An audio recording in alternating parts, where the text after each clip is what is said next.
Assalamualaikum warahmatullahi wabarakatuh. Jumpa lagi di channel ini dengan tema menghidupkan nurani dengan berpikir kritis.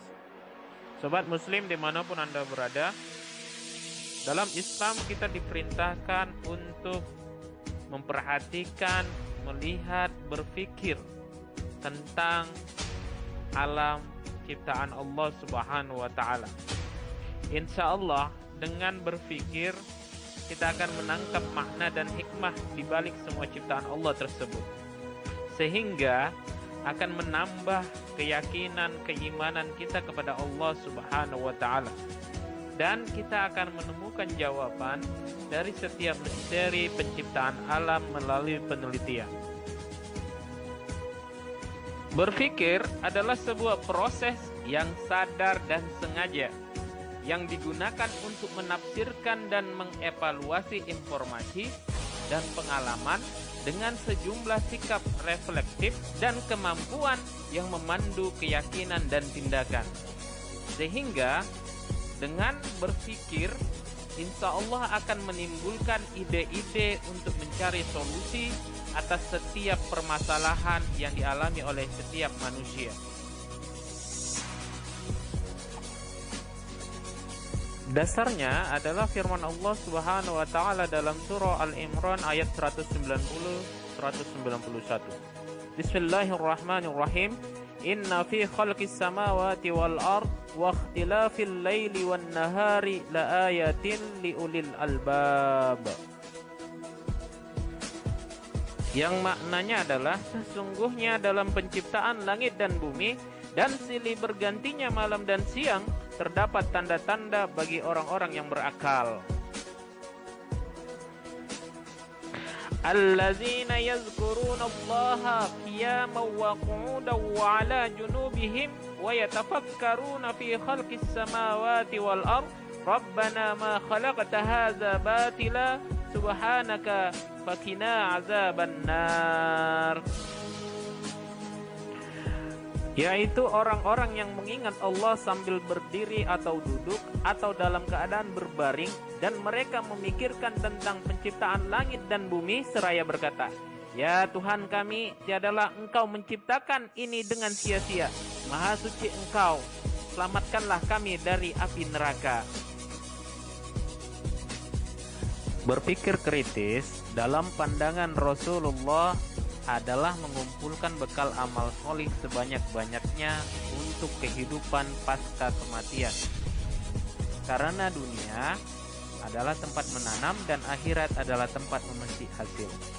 Oleh karena itu, jika ingin memetik hasil di akhirat, jangan lupa bercocok tanam di dunia ini dengan benih-benih yang unggul, yaitu dengan amal solih.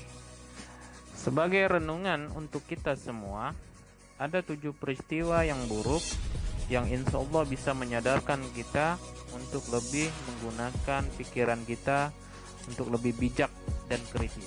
Apa saja itu? Pertama, kemiskinan yang membuat kita menjadi lalai kepada Allah karena sibuk mencari penghidupan atau harta. Ini banyak kita alami pada saat dan situasi sekarang ini. Banyak orang yang lebih mementingkan duniawi daripada ukhrawi.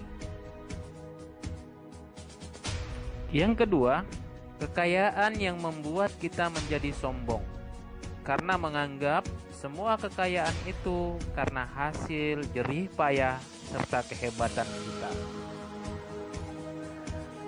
Untuk yang ketiga dan keempat adalah sakit yang dapat membuat ketampanan serta kecantikan kita pudar atau bahkan cacat, dan masa tua yang membuat kita menjadi lemah atau tak berdaya. Yang kelima, kematian yang cepat karena usia atau umur yang dimilikinya tidak memberi manfaat. Dan yang keenam, datangnya Dajjal yang dikatakan sebagai makhluk terburuk karena menjadi fitnah bagi manusia. Ketujuh, hari kiamat. Hari kiamat merupakan bencana terdahsyat bagi orang-orang yang mengalaminya. Dari ketujuh peristiwa tersebut, hendaknya bisa menjadi perenungan bagi orang-orang yang berakal. Karena bisa jadi kemiskinan bisa membuat kita lalai dari Allah. Bisa jadi juga harta yang melimpah atau kekayaan yang membuat kita semakin jauh dari Allah. Jadi bagi orang-orang berpikir yang berakal, semua peristiwa yang ada di muka bumi ini bisa membuatnya semakin lebih dekat kepada Allah Subhanahu wa ta'ala. Sobat Muslim rahimakumullah, kesimpulan dari pembahasan kali ini adalah yang pertama, Quran Surah Al-Imran ayat 190 menjelaskan bahwa dalam penciptaan langit dan bumi dan pergantian malam dan siang mengandung tanda-tanda kebesaran Allah Subhanahu wa ta'ala. Yang kedua, orang-orang yang berakal dalam ayat yang ke-191 dalam surah Al-Baqarah tadi adalah orang-orang yang senantiasa mengingat Allah Subhanahu wa ta'ala dalam segala keadaan. Yang ketiga, tidak ada satupun ciptaan Allah Subhanahu wa ta'ala yang sia-sia. Semuanya mengandung makna, manfaat, dan pelajaran berharga bagi orang yang mau merenungkannya. Yang keempat, menurut Rasulullah, orang yang cerdas itu bukan orang yang pintar. Orang yang cerdas itu bukan orang yang pandai berkata-kata. Orang yang cerdas adalah orang yang berpikir jauh ke depan sampai pada kehidupan di akhirat kemudian. Sehingga dia akan mempersiapkan bekalnya demi kehidupan yang kedua nanti. Dan yang terakhir, pentingnya mengadakan perenungan tentang ayat-ayat Allah Subhanahu wa ta'ala dalam Al-Quran untuk mendapatkan pemahaman yang utuh dan menemukan makna yang tersembunyi. Karena di balik yang tersurat pasti ada yang tersirat. Jadi moto terbaik dalam tema kali ini adalah berpikir sebelum bertindak. Berpikir merupakan fungsi dari akal yang dianugerahkan kepada manusia. Dengan berpikir, manusia akan dapat memanfaatkan akalnya untuk memahami hakikat segala sesuatu.